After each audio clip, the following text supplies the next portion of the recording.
दुनिया की सबसे महंगी चीज क्या है? जल्दी उत्तर दो। दुनिया की सबसे महंगी चीज क्या है? दुनिया की सबसे महंगी 3 चीजें हैं। पहले नंबर पर नींद, दूसरे नंबर पर शांति और तीसरे नंबर पर अपने दिल का आनंद, मस्ती। ये दुनिया की सबसे महंगी चीज है। ये दुनिया की सबसे कीमत वाली चीज है, सबसे महंगी। धन है पर नींद नहीं है, बंगला है, गाड़ी है, पर मन की शांति नहीं। घर में सारा सुख है, 25 नौकर लगे हैं, पर मन में अलमस्त मस्ती, आनंद नहीं, आनंद नहीं। ऐसे बैठे हैं अपने अपने घर में जैसे किसी ने 4-6 ठोक के बिठा है। बच्चे, हम तो कहेंगे आजकल की बहुओं से ज्यादा अगर किसी के अंदर आनंद है तो घर की बूढ़ी माओं के घर में आनंद है। तो माओं को देखना, छोटे छोटे बच्चों को दादी दादी करके बच्चे आते हैं, उनके संग मस्ती कर लेती है, आनंद कर लेती है, बोल लेती है, चल लेती है, खुश हो जाती है। और घर की बहुएं आधी से ज्यादा डिप्रेशन में पड़ी हुई, आधी से ज्यादा चिंता में पड़ी हुई। सारा काम तुम करोगे, तुम्हारे पास एक रत्ती की फुर्सत नहीं है, मेरे पास बैठने का समय नहीं है। और मालूम पड़े वो सारा दुकान का धंधा पानी छोड़कर तेरे पास बैठ जाए तो भी चैन नहीं है। दुकान कब जाओगे? अब तूने तो कहा था कि तुम्हारे पास टाइम नहीं है, तो मैंने सोचा कि 2 दिन की छुट्टी मार दूं। और अब कह रही है कि दुकान कब जाओ? 2-4 दिन की छुट्टी लेकर वो तुमको घुमाने गोवा भी ले गया, वहां भी सुकून नहीं, वहां भी शांति। फिर घुमाने के लिए तुमको कहीं और ले गया, जगन्नाथपुरी ले गया, वहां भी सुकून नहीं।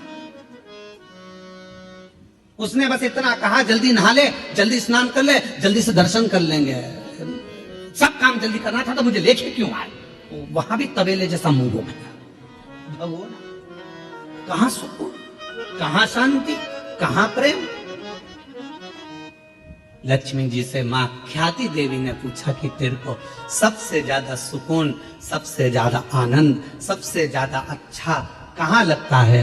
तो मां, जहां पर प्रेम होता है, जहां प्यार होता है, लक्ष्मी कहती है फिर वो गरीब का झोपड़ा क्यों ना हो, मुझे वो महल लगता है, मुझे वो प्रेम। और दुनिया की सबसे महंगी, जो कीमत से नहीं मिल सकती, पैसा खर्च करने से नहीं मिल सकती, दुनिया की 3 चीजें सबसे ज्यादा महंगी हैं। आप भी मेरे साथ पूरे आस्था चैनल के साथ बोलें। पहले नंबर पर नींद, दूसरे नंबर पर शांति और तीसरे नंबर अपने मन का आनंद, सुकून, उत्सव, मन की खुशियां।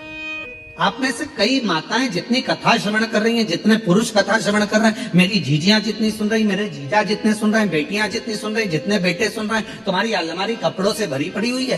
तुम्हारी अलमारी में एक से बढ़कर एक दुपट्टे रखे, तुम्हारी अलमारी में एक से बढ़कर एक कपड़े रखे, तुम्हारी अलमारी में एक से बढ़कर एक जेवर रखा है, तुम्हारी अलमारी में एक से बढ़कर एक आभूषण रखे हैं। ये नहीं कि हम ये नहीं कह रहे कि सोना का पहनो कि चांदी का पहनो, हम तो ये कह रहे हैं तुम्हारे पास में आर्टिफिशियल भी ढेर सारा रखा हुआ है। पति कुछ ना कुछ लेकर आता है, दे जाता है, तुम्हारे पास एक से बढ़कर एक वस्त्र रखे, पर ना जाने तुम्हारी सोच कैसी हो गई है कि अगर कहीं जाना भी है ना तो 50 बार मन में आलसी आ जाती, क्या करूंगी जाकर, क्या करना, तुम चले जाओ ना। रिश्तेदार के यहाँ, नातेदार के यहाँ पहले उमंग होती थी, खुशियां होती थी, रिश्तेदार के यहाँ कार्यक्रम आया, जाऊंगी, अच्छे कपड़े पहनूंगी, 4 जोड़ कपड़े लेकर जाती थी, एक से बढ़कर एक ज्वेलरी लेकर जाती थी, तैयार होती थी, श्रृंगार करती थी, अपने आप को सजाती थी। और जिस व्यक्ति ने अपने आप को सजाना प्रारंभ कर दिया, उस व्यक्ति ने परमात्मा को सजाना प्रारंभ कर दिया।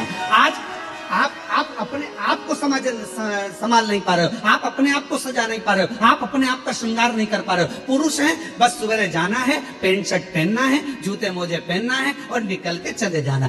रुमाल कैसा रखा है? जो है ठीक है, बाद में धो लेंगे। कॉलर पूरी काली हो रही है, बाद में साफ कर लेंगे। जो है बस जैसा चल रहा है चलना है। तुम्हारे भीतर के उमंग उत्सव उत्पन्न करो। अच्छे अच्छे वस्त्र हैं, किसके लिए कमा रहे हो? बेटा एप्पल का मोबाइल चलाए और तुम कीपैड लेकर घूमते आओ तो क्या मतलब की जिंदगी तुम्हारी? एक दिन बूढ़े हो जाओगे, सब धरा की धरा रह जाएगा। अपने भीतर के आनंद को, अपने भीतर की मस्ती को, अपने भीतर की शांति को और अपने भीतर की नींद को कभी जाने मत दो।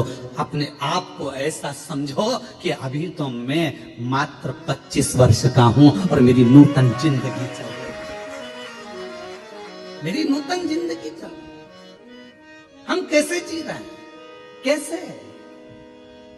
उठे, गए, ऑफिस से थके हुए आए, दुकान पे से अल्लाह रोटी लगा दे। भोजन पत्नी ने थाली रख दी, वही रोटी, वही दाल, वही चावल, एक आध सब्जी, कभी डिजाइन चेंज हो जाता है, कभी हो जाता है, बस वो और वही खाया पिया और अपना मोबाइल उठाया, अपने कमरे में चले गए। पत्नी काम करी, अपने कमरे में मोबाइल चलाया। पत्नी आई, क्योंकि उसके सामने मोबाइल चलाएगा और एक आध किसी पर कमेंट्स हो गया। हमने पहले कथा में कहा था, इस मोबाइल ने बहुत कुछ छुड़ा दिया। पहले लोग टॉर्च लेकर चलते थे, मोबाइल आया तो टॉर्च खत्म हो गई। बोलो हुई कि नहीं हुई? आजकल मोबाइल में टॉर्च है। पहले लेकर छोटा सा रेडियो लेकर चलते थे, मोबाइल आया, रेडियो खत्म हो गया। पहले लोग कैमरा लेकर चलते थे फोटो खींचने के लिए, मोबाइल आया, कैमरा खत्म।